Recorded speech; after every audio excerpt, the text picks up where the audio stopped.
Hello, and thank you everyone for watching the Asia Society Policy Institute's discussion on the future of Southeast Asia amid regional and global crises. Today we discuss where the global forces are tearing Southeast Asia apart. My name is Dominique Fraser, and I'm a Research and Program Officer at the Asia Society Policy Institute and a Policy Fellow at Asia Society Australia. As is customary in Australia, where I'm based, I would like to acknowledge the traditional owners of the land from which I join today, the Jagera and Turrbal people, and pay my respects to their elders, past and present.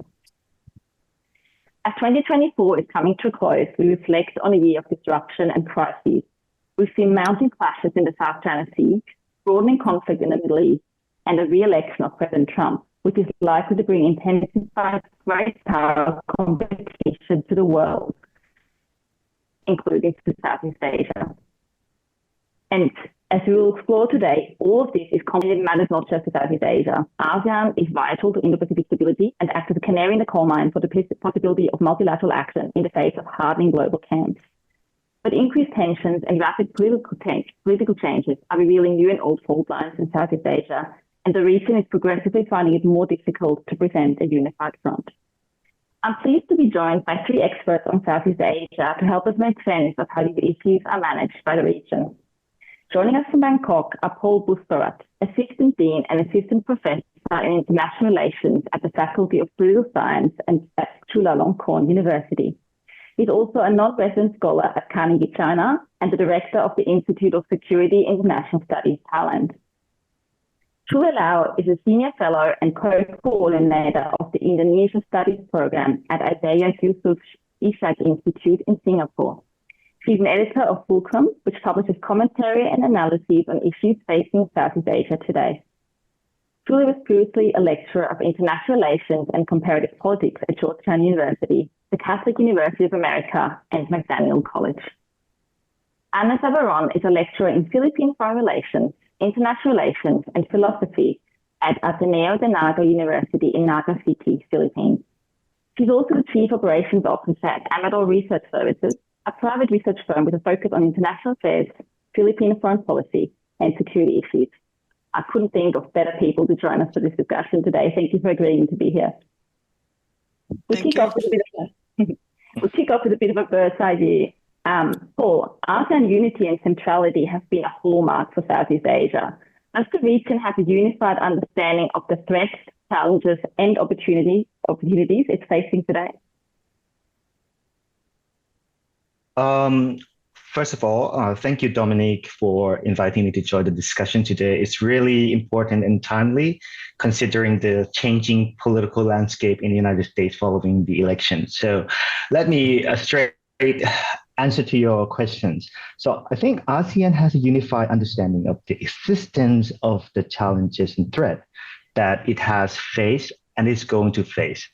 But each member country does not have a shared or unified positions of the degree of severity of the threat and challenges. So I think that's yes and no, right? So to give some example of these kind of pressing issues in ASEAN.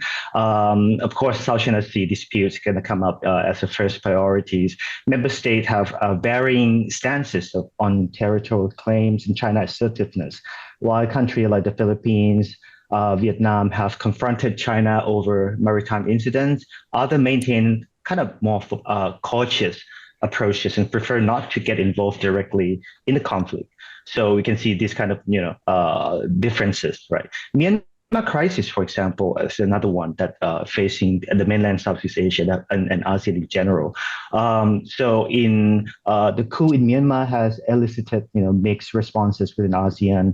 Also, all ASEAN members agree on a 5-point consensus. Some members advocate for stronger actions, while others prefer non-interference, reflecting different views on regional stabilities and human rights as well. So another probably example to showcase this is economic opportunity and challenges. Trade and investment, ASEAN, of course, collectively recognize the benefits of economic integrations and trading with external partner.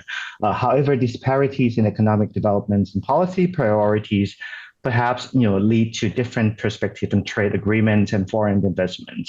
And digital transformations is another area that we can see these kind of nuances.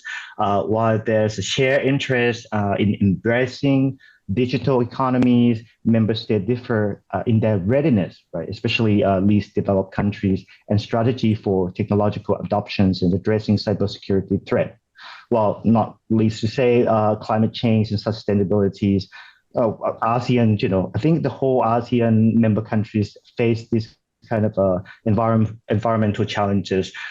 You probably see like some maritime Southeast Asia used to face, haze problem in the mainland Southeast Asia during the dry season. We now, experience pollutions, PM 2.5, that kind of pressing issue for human security. But national policies and commitment to sustainability vary, right, affecting regional cohesions in addressing climate issues. So in short, I think ASEAN strive for unity. The region's diverse political, economic, and social landscape will result in varied understandings and approaches and policies to contemporary threat, challenges, and opportunities. Great. Thank you so much, Paul. It just makes me realize that there's so many issues that we could be talking about. Yeah. It will be very interesting. I am glad that you qualified after saying that they do have a unified understanding that there are different approaches. Otherwise, this webinar would be incredibly short. Let's now drill down into the first issue that you mentioned, the South China Sea. And of course, when you talk about the South China Sea, one place to start would be the Philippines, because this year, particularly since the middle of this year, we've seen sort of dramatic increases in tensions and clashes between the Chinese and Philippine Coast Guards. The Philippines, as part of its deterrent strategy has really strengthened alliances, particularly with the US, but also with others, such as Japan and Europe. So today, for example, we saw that the Philippines and the US signed a military intelligence sharing deal. Newly elected or re-elected President Trump, of course, generally took a more transactional approach to allies in his first term, which is raising questions about how we will approach, or how he will approach alliances with the Philippines. Anna, I want to ask you about the mood in the Philippines after the election of President Trump, and what prospects do you see for continued cooperation between President Marcos and President Trump? Thank you. First, allow me to express my pleasure to join everybody in this webinar, and to jump right into my answer. Donald Trump winning in the recent US elections was actually expected, even though, of course, we had some hope. We held some hope that, Kamala Harris would win. But Trump being back in the White House will probably pose some difficulties in the Philippines. As you know, we had some very big progress with EDCA under President Biden and President Marcos. And the alliance is up and running since President Marcos took over in 2022 after, the brief suspension of certain activities militarily between the Philippines and the US.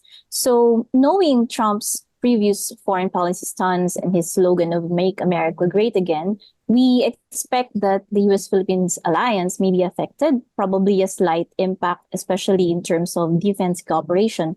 For example, reduction in military cooperation activities like balikatan exercises and other similar military cooperation. So as mentioned yesterday, actually, the Philippines and the US signed an intelligence sharing agreement. So Defense Secretary Lloyd Austin is actually here in the Philippines on his fourth visit to Southeast Asia. And under this treaty, we allow for the sharing of classified information that could benefit an American allies, national defense, for example, us, the Philippines, and streamline the sale of certain classified technologies. This is according to some officials. So, of course, this is probably referring to information with regard to activities of China, for example, in the South China Sea. In addition, the U.S. government has actually announced military assistance in recent months after the 2+2 agreement, 2+2 meeting in July 2024. So there was an announcement from the joint statement of $500 million for military financing. For the fiscal year 2025, there's another request, 128 million for EDCA infrastructure projects across 7 locations. So I'm mentioning this because it might be affected with the entry of Trump, right?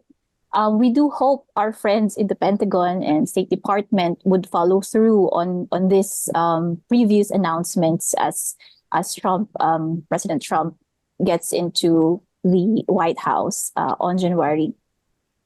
Furthermore, I expect China would try to test how strong the alliance is under the re-elected Trump administration. Regarding recalibrating of strategy, what I see is that even if Trump would, probably downgrade something in the alliance between Philippines and the US, I think we are holding our ground with our allies like Australia and Japan. You know that the Philippines and Japan just recently signed the Reciprocal Access Agreement earlier this year, which actually establishes the legal procedures for cooperative activities for Japanese and Philippine forces. So this is something that we can lean on. And of course, with Australia, our status of forces agreement and defense cooperation is actually beefing up. We see a lot more activities. We see a lot more Australian troops visiting us. So in terms of strategy on the South China Sea, it's probably still be the same in the sense that we are looking at our allies for support, even if there might be a reduction in support or activities under the U.S. alliance. Yes. Thank you so much, Anna. And maybe I'll follow up. So you've mentioned, I'm sort of hearing that there's some trepidation about continued UN support, but also some optimism. And there's definitely optimism about continued support from other allies such as Japan, Australia. And what about the region? What about the Philippines neighbors? Do the Philippines feel sufficiently supported by countries in the region when it comes to the South China Sea? All right. On this particular question, so we do have great support from like-minded states such as Indonesia and Vietnam in Southeast Asia, precisely because we are undergoing similar challenges, right? And I think we also get support from other Southeast Asian neighbors. For instance, Singapore. I think we are on the same side with respect to upholding international law. This was particularly discussed during the Philippines-Singapore bilateral meeting in August 2024. And for Thailand, in July, we've seen how Thailand expressed and offered help for the Philippines and China to resolve our issues. So I see there is support from different countries. It's just that, it's not like an ASEAN collective support. So, but of course, we understand, right? Other countries would like to stay neutral, and we understand. Thanks, Anna. Well, yes, I think there's sort of ASEAN neutrality is something we'll talk a bit about again later. Julia, Indonesia is taking a slightly different approach in the South China Sea. It's also been in the news again recently. But the question I want to ask you is whether Indonesia and maybe other parts of the region, whether they fear that what is happening in between the Philippines and China right now, whether that could lead to a wider conflict. Mm-hmm. So, like the other two who have gone before me, thank you for this chance. And while I was listening to both of them, I was thinking one of the ways to look at this whole issue is to see which states are maritime powers and which states are not. And the Philippines, because of its alliance with the US, which is a long-standing and very famous one, the Philippines bears the brunt of it where the South China Sea is concerned, because China is testing, like both speakers have said, testing that alliance. And every time there's a new American leader in place or incoming, the testing will recur because unlike China, America is a democracy, and unlike China, the leaders in the US and the Philippines keep changing, right? Every 4 or 8 years, you will see change. China's perspective is depending on who you ask, 1,000 to 5,000 years long. They're prepared to wait. They can outwait, they think they can outlast, and they think they can outwit.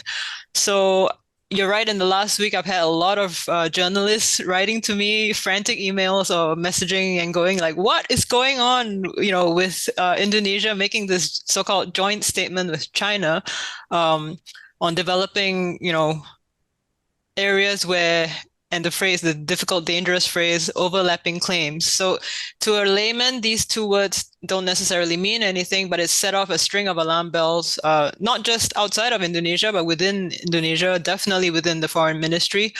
Even the US made an interesting statement, basically hinting that the new administration under Prabowo would do well to consult their own legal people at Kemlu, the foreign ministry, because it has been understood that the phrase overlapping claims is an acknowledgement that you do have actual overlapping areas of jurisdiction in the maritime domain vis-a-vis, in this case, China. However, Indonesia's traditional stance is we are not a claimant to the South China Sea. We do not have overlapping claims with China. So what's going on, right? Are they really that naive? Are they being taken for a ride? I prefer to let the jury sit for a long time before I come to a definitive conclusion about what exactly is going on.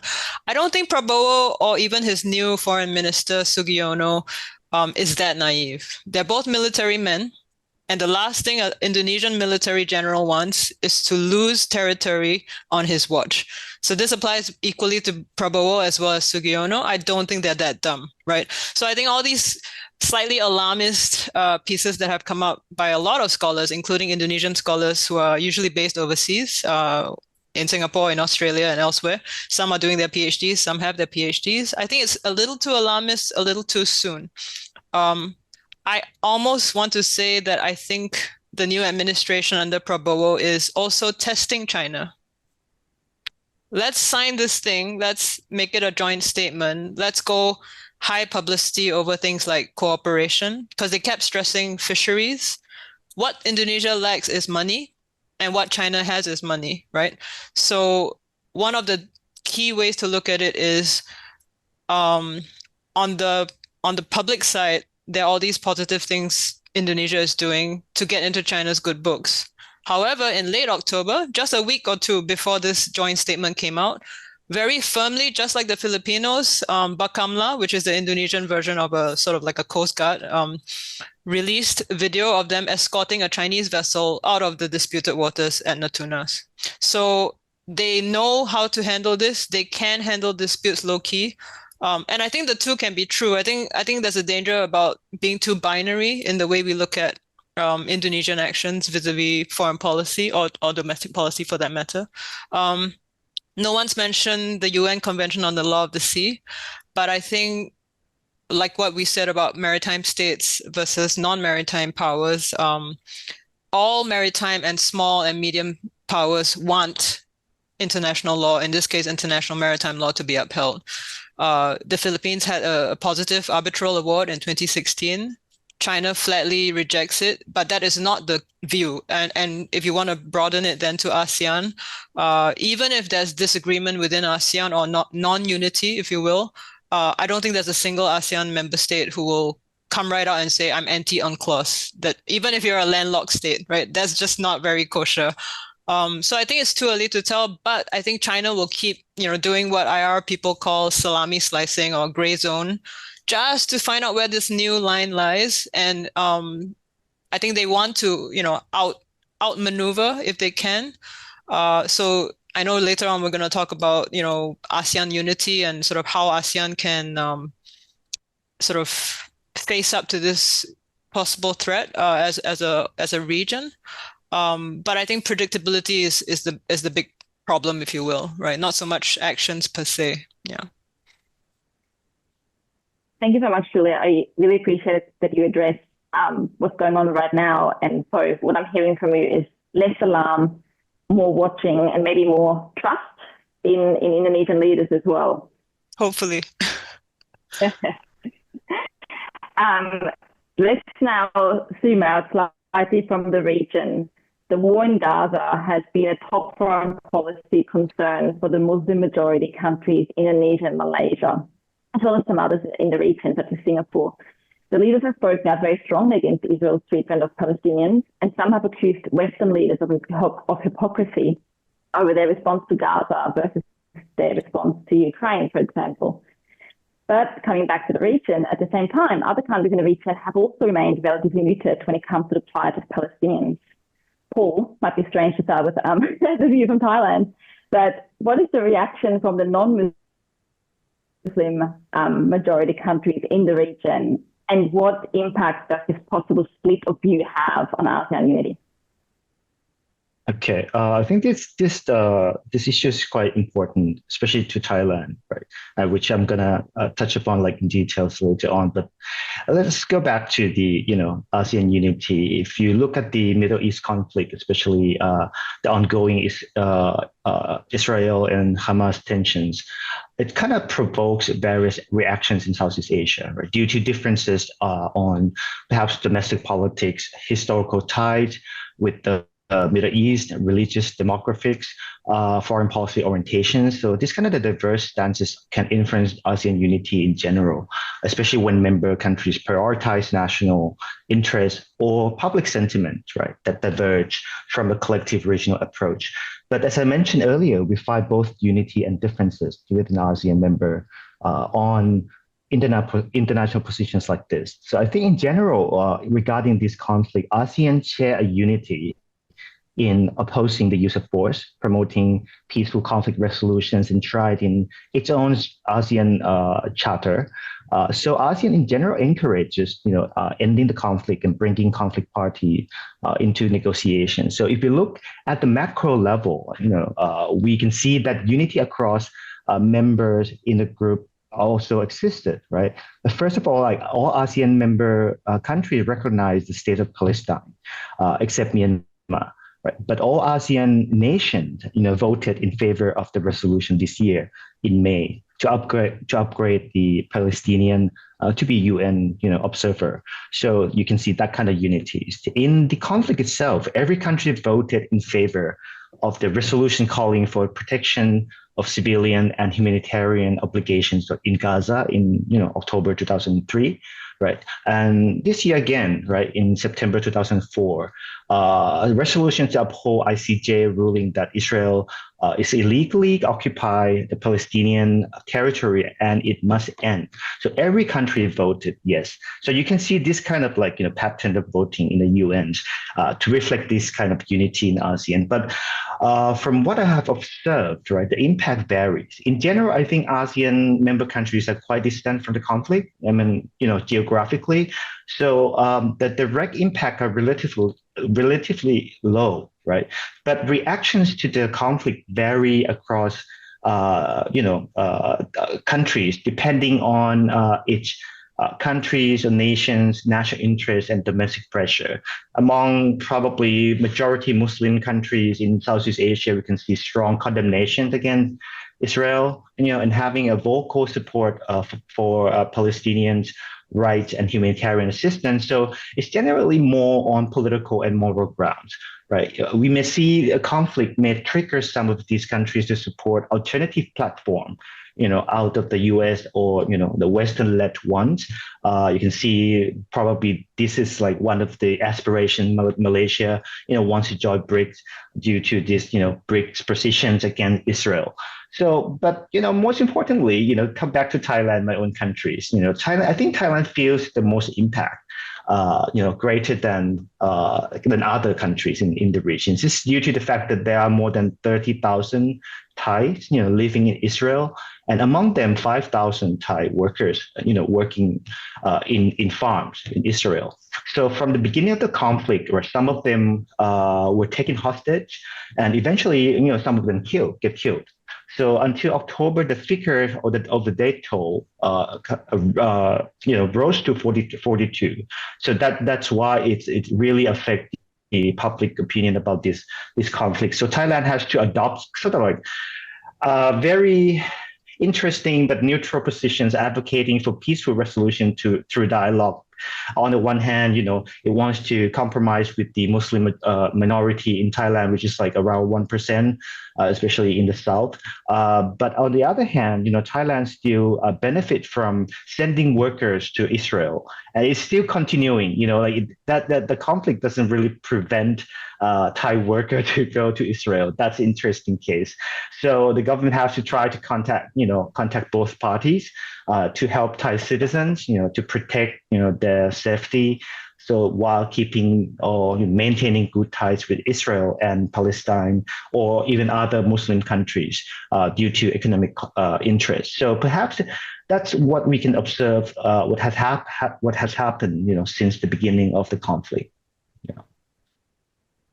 Yeah, thank you so much, Paul. Anna, in terms of what the impact of the conflict might have on the region, we've seen that Israel and Iran have directly been attacking each other, and there's great fears that this conflict is going to escalate further throughout the Middle East. What impact would this have on Southeast Asia? Right. First, let me mention that I think it can still potentially divide people in Southeast Asia, as mentioned, Indonesia and Malaysia, majority Muslim population. And in the Philippines, we also have our Muslim brothers and sisters, mostly in Mindanao. So that's the first one in terms of ASEAN. And on another note, the Philippines, I just mentioned this because I heard Paul talking about overseas workers from Thailand. The Philippines also has sizable number of its citizens working in the Middle East, not only in Israel, but also in other parts like Saudi Arabia, Iran, and such. So that's really a concern from the national point of view of the Philippines. And after that would be energy. I think this will be where it really hurts because Southeast Asia depends much on the Middle East. Around 60% of its current oil imports come from the Middle East region. This is according to the IEA. And if this conflict continues, it's really going to be a big concern in terms of the rising oil prices, which always have like a direct impact on our economies, from food prices to transportation and other sectors. So energy security and affordability remains to be our priority. And we can't have this, of course, if the war in Gaza and other similar conflicts in the region worsens. Finally, if left unchecked, these conflicts may likely lead, I think, to more distrust and discontent in international law and the rules-based order. For example, Israel's response to Hamas has been frequently commented on as disproportionate. It's really just too much. And right now, we don't see Israel as being held accountable for this. So so that's my view of it: energy, international law, and the rules-based order, and of course, disunity among ASEAN states. Yeah, and thank you so much for reminding us that this has impact at the national level as well, of course, as you mentioned, with Mindanao and other regions on the national level is really important. Julia, incoming President Trump has pledged, as previously, of course, demonstrated full support for Israel. How will Indonesia, Malaysia, and others manage these differences and other potential differences with the Trump administration?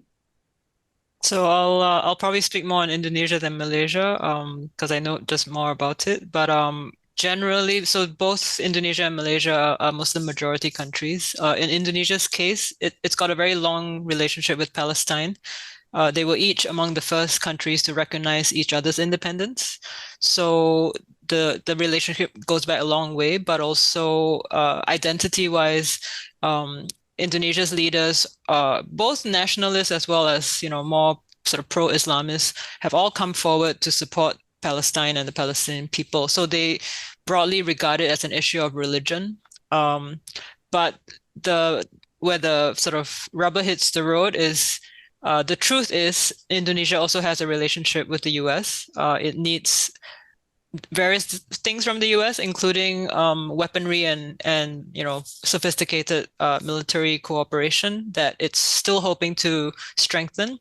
And then the other smaller complication, in a way, where this is concerned, is Indonesia actually buys a very small amount of arms acquisitions from Israel, which I think few people know, because often the public backlash against anything Israeli, even coming into Indonesia, is usually huge, right? So Prabowo is a pragmatic man, and just like President-elect Trump, he is a populist. So again, I think there's going to be this sort of two-level relationship where they may make certain rhetorical statements. Prabowo himself has been very interesting. He mentioned Palestine when he was sworn in as president. So that to me was a bit unusual. And he has said repeatedly that he will support the Palestinians, not just in a humanitarian sense, but also see if they can do anything more about bringing peace to the table. So I don't think Indonesia can actually play as big a role just because it's not situated geographically in the Middle East. But as the world's most populous Muslim country, it has to, stand firm and speak up for the Palestinians, right? So yes, going forward, that will be tricky. Malaysia's leader, Anwar Ibrahim, has a even more, if you will, radical is probably too strong a word, but a much stronger rhetorical stance as well as practical stance, where he openly says he is pro-Hamas, or like at least pro-particular Hamas leaders whom he knows and has known for a long time. Malaysia's position is slightly different from Indonesia's, but given that Malaysia is ASEAN chair, we will wait and see what happens, at the ASEAN level meetings, whether any stronger statements come out from the region about the Palestinian issue. But I think generally the big sentiment is it's a humanitarian disaster. All the calls for ceasefire and a two-state solution do not seem to be going anywhere. With Trump coming into power in January, I think that would be, quite awful for the Palestinians. And we don't know what role his son-in-law is going to play. But there are already reports about business deals being done or being talked about. And it will just be... It's just a tragedy that didn't need to happen, but was a long time coming, if you will. So I don't see an easy way out of this. And where the region is concerned, I think... So I don't study Singapore, but I know it's also an issue that has touched a lot of people in Singapore, not just the Muslims. Everyone I know has donated money to the Palestinians because of all the humanitarian disasters that we see, being created daily. So, the longer this drags on and the wider the war goes on, and now Lebanon is involved, I really can't see a way out. It's a bit depressing. I'm sorry to end on this note. No, it is. And look, we don't have to solve the Middle East crisis here. Right. But thank you for bringing up Israel selling arms to Indonesia. I didn't know that either. So that's something very interesting that I learned just then. Tiny amount, very tiny amount. Now, let's switch gears again, because it wouldn't be 2024 if we didn't also talk about great power competition. And of course, this is, as you mentioned, Paul, this is very timely with the outcome of the US election being known now. So as I hope most of our listeners and watchers know, ISEAS publishes the State of Southeast Asia report every year, which surveys opinion leaders across the region from government, the media, business, research. And this year it has, for the very first time, shown that Southeast Asians would prefer to align with China over the US by a very small margin, and importantly, if given no other choice. But the results are very uneven. So over 70% of respondents in Indonesia and Malaysia chose China over the US. And on the other hand, nearly 80% of respondents in Vietnam and over 80% of respondents in the Philippines chose the US. Something we already touched on a little bit earlier, of course. And then the other countries are somewhere in the middle. And this is elite opinion, not public policy, of course. And as China and the US look set to continue on their path of strategic competition, and with the impending inauguration of a second Trump presidency, I feel like this question of alignment is really moving from the theoretical to the concrete, which of course something people in the West have been saying for a long time. So I would be interested as well in your feeling, or in your opinion, and whether that feeling is correct now and whether that resonates in the region. Paul, given all of that, what are, in your opinion, the drivers behind this split of alignment in the region? Okay, I think this question is like long discussed, right? I mean, like how ASEAN positions themselves, between the two powers. I think if I want to pin down what the most important factor or driver, it's going to be domestic considerations. I think that's most relevant in looking at the alignment tendency. So many ASEAN governments, view China as an economic opportunities rather than security threat portrayed by the United States or some Western allies. So you can see economic interdependence is very outstanding between ASEAN and China. ASEAN is China's largest, trading partners, while China is also the largest trading partner to ASEAN if we're taking out, intra-ASEAN trade away. So you can see this kind of strongly economically. So while China's economy is growing slower than in previous decade that we enjoyed, since 2000 onward, it's still expanding, right? Official Chinese GDP growth is around 5%. If you trust in this figure, it's still sufficient to maintain demand for Southeast Asian export in that sense, right? Importantly, China remains a key development partner to the least developed countries, especially in CLMV countries, right? Infrastructure projects, those kind of like poverty eradications in Laos, Cambodia, Myanmar. So China's investment is huge, right? Aid contributes to these countries are quite huge, kind of contributing to the economic growth and improving living standard, in these countries. So you can see this is like the main foundations of the ASEAN-China relations. So although ASEAN countries may worry, of China's growing influence, which could reduce their bargaining power politically, but they don't see it as a direct threat, right, to their policy autonomy. So for now, it hasn't reached to the point where China interferes everything in their own countries, significantly in their domestic affair, that kind of thing. So as a result, many ASEAN countries see no reason to wholeheartedly, right, align or bandwagon with the United States against China. So certainly, 4 ASEAN claimant states in South China Sea may align their security priorities with the United States. Then others, they still have to balance against, economic impacts that they would get from China, right? You can see trade, between China and Vietnam is very huge.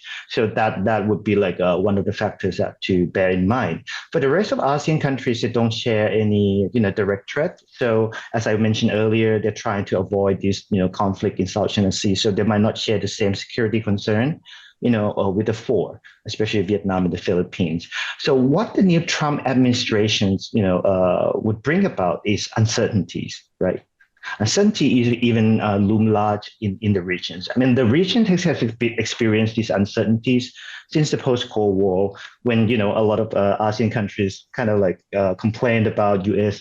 American retreat from the regions, not taking, not caring about the regions. Southeast Asia alignment's choice will be even more difficult, to make or to manage during the Trump 2.0. So on the one hand, right, Southeast Asia may even need to keep its tie with China stronger, as we know that Trump threatened to impose like 10 to 20% import tariff against all imports, right, from foreign countries. So this is like hurting Southeast Asian economies. Right, their competitiveness in U.S. markets is gonna definitely lessen. So we know that in Trump's first term, Southeast Asia relatively managed the situation quite well, right?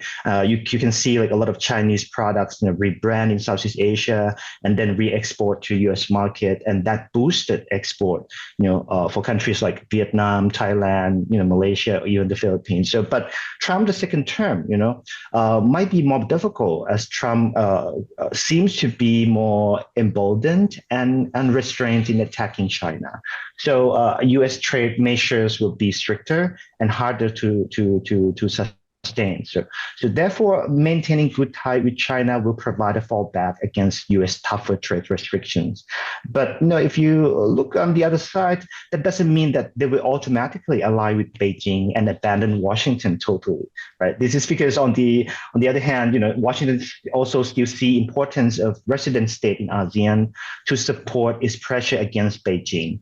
So recalling the deepening, security cooperation between U.S. and some of the ASEAN countries during Trump 1.0, we may see Trump 2.0, even need more, cooperation in security issues with ASEAN country regarding especially South China Sea dispute. So in this respect, we may see more deal making.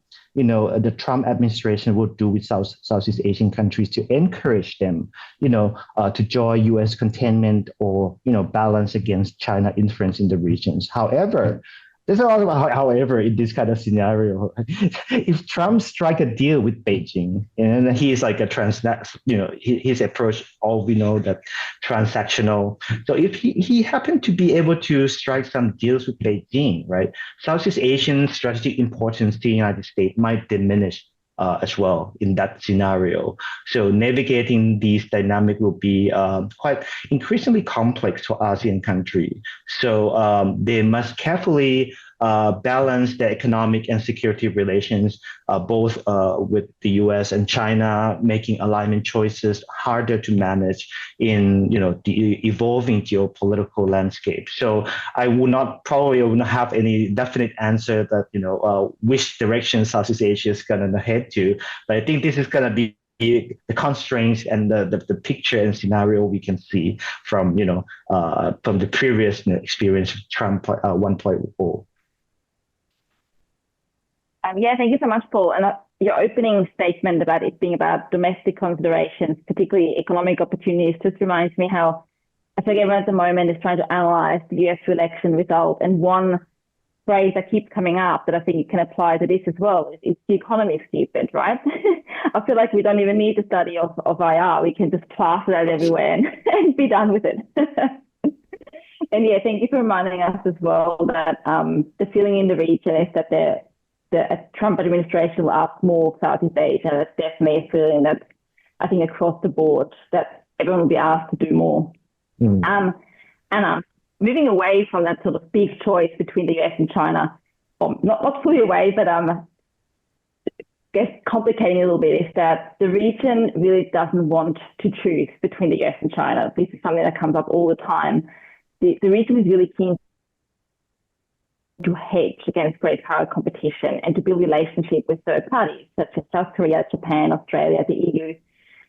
Will this strategy continue to work during the second Trump administration, or will geopolitical dynamics demand that countries take a side? All right. First, let me say that building relationships outside of US and China is healthy. Countries like Japan, Australia, along with European countries, they all have something to offer in Southeast Asia. And for the longest time, Southeast Asian countries, we were asked to take sides, but we all know it's not as simple as choosing one over the other. Paul has already touched upon this earlier. And whether we like it or not, US and China also have different strengths. So for instance, China is very strong, we know this, on economic opportunities. So trade and investment from China are consistently higher, for example, in the Philippines, and I see the same happening across Southeast Asia. You can correct me if I'm wrong on that. And for the US, for the most part, leans towards, defense and security aspects. For instance, in the Philippines, it is only very recently, in the past 3 years, I guess, that they begin to really focus on increasing bilateral trade and investment. And now they are looking at sectors like nuclear energy, semiconductors, private sector-led investments, and critical transportation infrastructure like rails and ports. And this has not happened for a long, long time. So you see the difference, the strengths. And while geopolitical dynamics may demand or force us to take sides, I don't think Southeast Asia will take any side. In my view, it is most likely that ASEAN countries will continue to hedge because this presents better opportunities. It mitigates risks and maintain fallback options for us. And thus, it will benefit us in the long run if we continue to hedge. That's how I see it. And for sure, the Philippines is perceived as, we lean more towards the US. And that's partly true in terms of defense, definitely. But we are also very much entangled with China in terms of economics. That cannot be denied.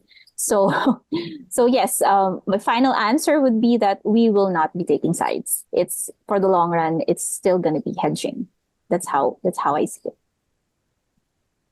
Great, thanks, Anna. Okay, with hedging set to continue, Julia, the traditional hedging partners of the region have been the EU and Japan, but we've seen, for example, with Indonesia's new president, Prabowo Subianto, in the first few weeks after his election, he's quickly sought closer contacts with Russia and is now seeking full membership for Indonesia in the BRICS grouping. Do you think that Indonesia and others in the region, if you want to touch on that, see Russia and other BRICS countries as good and maybe even better hedging partners than the EU and Japan? And zooming out more broadly, how do you see the BRICS framework impacting on Southeast Asia? Yeah, thanks for that question. Before I go into that answer, just a note about the survey. So the State of Southeast Asia Survey 2024 was conducted early on in the year, and that was just 3 months after the Gaza Israel conflict reflared. So one of the ways to read the results from it, it's a sort of visceral reaction from the Indonesian elite. But even then, like you said, the EU and Japan were seen as so-called the best partners for hedging, right, where Indonesia was concerned, and that's the elite view. Now, going into BRICS, and also at the same time, they're pursuing OECD membership, whether or not these two are real or, sort of false fronts. It's a bit like what Anna was saying, right? We are hedging or we refuse to take sides, but I think Indonesia sort of stretches it a bit to be like, we will take every side we need to take. If that's, like as long as it benefits Indonesia, we will do it. It's okay. A deal can be done. And I think, so being Singaporean, I sometimes find that kind of positioning rather chaotic, but it seems to work, right? So, just anecdotally, and probably to bring some levity into the situation because it's all doom and gloom, one of my research officers sent me this photo, and it's the one that was taken at the recent summit in Peru. And Prabowo managed to get into the front row, and Joe Biden is sort of behind him with Petongtan Shinawat. So in a way, you can think of it as Indonesia is positioning itself to be definitely a middle power. I wouldn't put my money on it, but Prabowo probably wants Indonesia to be even a great power. Now, by population size, it's the largest in the region. It is actually in the top 5 in the world, and there's no good reason that Indonesia cannot make it if it sorts out a lot of domestic problems first. But if you don't regard this as odd behavior from a middle power and think of it as they are a bit like China 30 years ago, looking 40 years ahead and thinking, one of these days, my grandchildren's children will be living in a great power. So that's one way to interpret. I like to take a longer view, like I said earlier, instead of just freaking out at every week's news, which makes us all have jobs, but it's also sometimes not the best way to think about things. So chasing BRICS membership, cozying up to Russia, a lot of this has caused some alarm within ASEAN and elsewhere. But I think if you look at the fundamentals, Indonesia's foreign policy has not changed, right? We will not be aligned with any great power. We will do what it is best for Indonesia's interests. We will guard our sovereignty and territorial integrity with our lives. So this is a president who has said in presidential debates, and it's true, I have put my life on the line for this country. He means it. And he told his new cabinet, unless you're prepared to die or, some dramatic version of that for the country, I don't want you in my cabinet. And if you're not with my program and my agenda for Indonesia, quit. So he is someone, I think, who has Indonesia. If Trump is America first, Prabowo is Indonesia first. And I think, we don't have to get so worried about him now trying to find his place, right? And it's not just him finding his country's place, but it's Prabowo finding his own place. He truly, I think, sees himself as an international statesman in a way that Widodo never did and never could. He speaks English, he speaks German. I have not heard his French yet, but he is someone who I think truly thinks he can stand next to Xi Jinping, stand next to Vladimir Putin, stand next to Trump, bro out with him, play around a golf, settle some deals. So does that mean that then, and I'll end on this, that Indonesia may drop ASEAN? And I think that's the worry in this region, right? Does this mean that Indonesia no longer regards ASEAN as the cornerstone of its foreign policy? I don't think so, because I think as of now, ASEAN is still the sort of primary platform that Indonesia has to show the world that it's a regional leader. It's got to clear that hurdle first before it can become an international power. It is still a green water navy. It is no way a blue water navy. The thing that has changed is China now has increasingly a blue water navy. That's what everyone else is freaking out about. But I think we're sort of living through this period of the world's poles realigning. When I was in graduate school about 20 years ago, that sounds very long ago, for like a brief 2 years, we read stuff entitled things like the unipolar moment. To put on my Asian hat, I would say it never existed. It was only in America's minds. You were never unipole, never. Because in this part of the world, you're not. It's clearly China. Because geographically, again, and Mearsheimer has this famous quote, right? Stopping power of the oceans. Yes, you have its 7th fleet, but now when push comes to shove, China can put up a pretty good fight. And that's what you're worried about. So again, because Prabowo is a military man, I think we underestimate him to think he's not aware of this. He's viscerally aware of this threat. He will not let Indonesia lose any territory on his watch. So to answer the question about BRICS, Malaysia is also in it. I think it's really just, I want to get as many credit cards and memberships and insurance policies. And it's not about, I will tear up the ASEAN one and, ignore that for now. Yeah. Great. Thank you so much, Julia. And thank you so much to Paul and Anna as well. This has been such an interesting discussion. And I think, recapping the initial question we set out to answer, will global forces tear Southeast Asia apart? I think I'm coming away from today's conversation feeling a lot more hopeful that the region is very unified.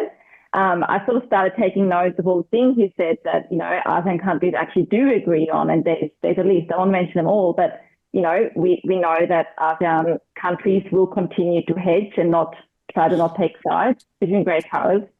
They continue to see ASEAN as the cornerstone. ASEAN centrality is not dead. It will continue. There's a commitment to UNCLOS. There's an opposition to the use of force.